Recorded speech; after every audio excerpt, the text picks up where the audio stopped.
لیکن اس کے باوجود ان کے وکلاء کو بات کرنے کا موقع ہی نہیں دیا گیا۔ اور میں آپ کو ایک اور دلچسپ بات بتاؤں جو آج صبح سویرے درخواست اسلام آباد ہائی کورٹ میں عمران خان نے چیلنج کی تھی، جو کہ اب غیر مؤثر ہو چکی ہے۔ وہاں پہ عمران خان نے بتایا کہ جو سرکاری وکیل آپ نے میری جانب سے اپوائنٹ کیا تھا وہ پچھلی تاریخوں میں ایف آئی اے کی جانب سے یعنی پروسیکیوشن ٹیم کی جانب سے پیش ہوتا رہا ہے، یعنی ایف آئی اے نے اپنا ہی وکیل میری طرف مقرر کر دیا۔ تو عمران خان نے اسلام آباد ہائی کورٹ کے سامنے یہ کہا کہ کیا یہ فیئر ٹرائل ہے جو آپ باتیں کرتے ہیں؟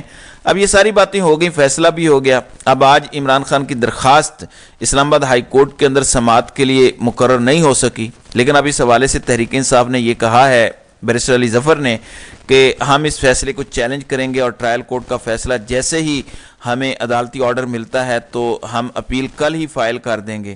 اصل بات یہ ہے کہ پاکستان کے اندر عدالتوں نے ہمیشہ طاقت کے نظام کا ساتھ دیا ہے۔ یہی وجہ ہے کہ پاکستان میں دنیا میں پاکستان کا عدالتی نظام 140 نمبر پر ہے۔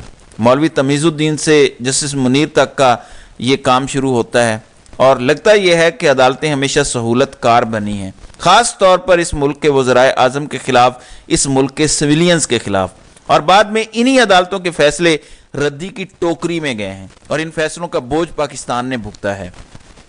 آپ بھٹو کی مثال لے لیں، کیا اس کو عدالتی قتل نہیں قرار دیا جاتا؟ بھٹو کے فیصلے کا کہیں حوالہ دیا جاتا ہے؟ بالکل بھی نہیں دیا جاتا۔ بالکل ایسے ہی عمران خان کا آپ نے حق دفاع ختم کیا، وکیل اپنے لگا لیے، جج آپ خود ہیں۔ تو یہ سزا سنانے کا ایک خاص مقصد تھا جو مارچ کے اندر مسلم لیگ نون کہہ رہی تھی۔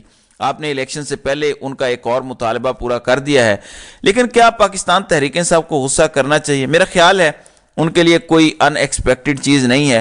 جیسے ثاقب بشیر جو کورٹ رپورٹر ہیں وہ کہتے ہیں کہ سائفر کیس ٹرائل میں پروسیس فالو نہ ہونے کی وجہ سے 1 یا زیادہ سے زیادہ 1.5 ماہ میں ہائی کورٹ سے ضمانت ہونے کے واضح امکانات موجود ہیں، یعنی ان کے مطابق اس کا پروسیس ہی فالو نہیں ہوا جس کو ڈیو پروسیس آف لا کہتے ہیں، اور آپ نے سزا سنا دی۔ اس کی وجہ کیا تھی؟ وجہ یہ ہے کہ اگر عمران خان کے وکلاء جرا کرتے تو وہ لمبی جرا کرتے، سوالات کرتے، تو الیکشن سے پہلے سزا نہیں سنائی جا سکتی تھی۔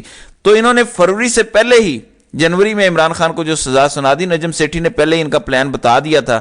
اب مسلم لیگ نون اس سزا پر بھی چیخے مار رہی ہے کہ فیصلہ نرم دیا ہے۔ ایون جیو نیوز اور باقی چینلز پر اینکرز خواجہ آصف کے منہ میں الفاظ ڈال رہے تھے کہ قومی راز لیک کر دیے۔ اگر ملک کے وزیر اعظم کے خلاف کوئی سازش ہو، وہ اپنے ملک کے عوام یا اپنے ووٹرز کو نہیں بتائے گا تو کیا انڈیا میں جا کر بتائے گا؟ اپنی قوم کو ہی بتائے گا نا، اپنے ملک کو ہی بتائے گا، اپنے ووٹرز کو بتائے گا کہ مجھے تم لوگوں نے منتخب کیا، تم لوگ مجھے وزیر اعظم بنا کے رکھنا چاہتے ہو، لیکن مجھے کوئی ہٹا رہا ہے۔ اگر یہ بتانا جرم ہے تو میرے خیال سے ملک کا ہر وزیر اعظم یہ جرم کرے گا اور اس کو کرنا چاہیے۔ اس کی وجہ یہ ہے کہ اس کا عوام سے ایک رشتہ ہے۔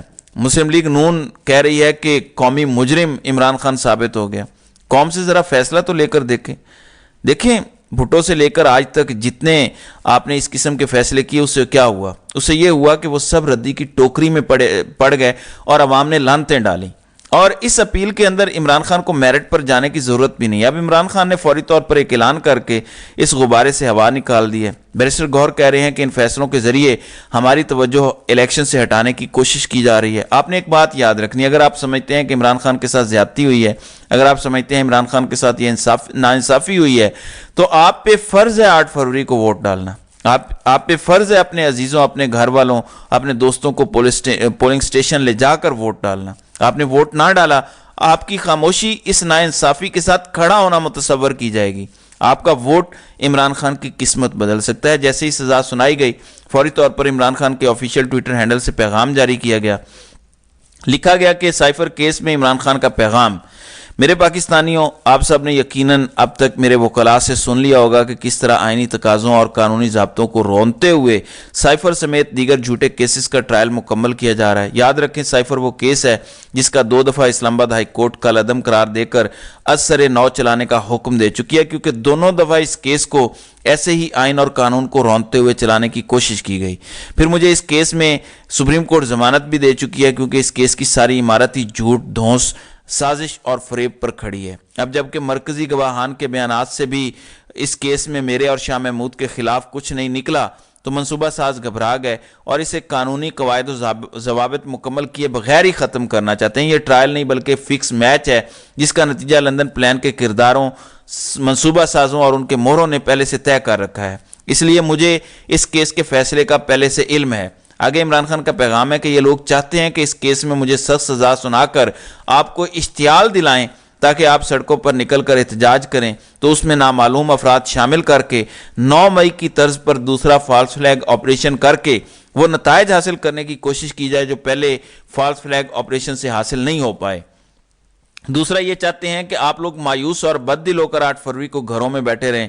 میرے پاکستانیوں، یہی آپ کی جنگ ہے اور یہی آپ کا امتحان ہے کہ آپ نے پرامن رہتے ہوئے ہر ظلم کا بدلہ 8 فروری کو اپنے ووٹ سے لینا ہے۔ پچھلے 8 ماہ سے جیلوں میں قید بے قصور پاکستانیوں کو انصاف اور رہائی اب آپ کے ووٹ سے ملے گی۔ میرا ایمان ہے کہ جس طرح آپ لوگ کل خوف کی زنجیریں توڑ کر باہر نکلے، ویسے ہی آپ لوگ الیکشن کے دن کروڑوں کی تعداد میں نکلیں گے اور ووٹ کی طاقت سے لندن پلان کے منصوبہ سازوں کو شکست دیں گے اور ان کو بتائیں گے کہ ہم کوئی بھیڑ بکریاں نہیں ہیں جن کو چھڑی سے ہانکا جا سکتا ہے۔ میرا ایمان ہے کہ 8 فروری کا دن ہماری فتح کا دن ہوگا۔ اب عمران خان نے اس میں اپنے لوگوں سے، اپنے ووٹرز سے، اپنی قوم سے ووٹ کے ذریعے بدلہ لینے کا مطالبہ کیا ہے اور میرے خیال سے یہی بہترین طریقہ ہے۔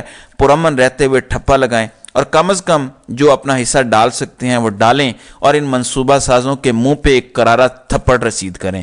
تو ناظرین کرام، آپ کی اس ویڈیو کے حوالے سے کیا رائے ہے؟ آپ اپنی رائے کا اظہار کامنٹ سیکشن میں ضرور کیجیے گا۔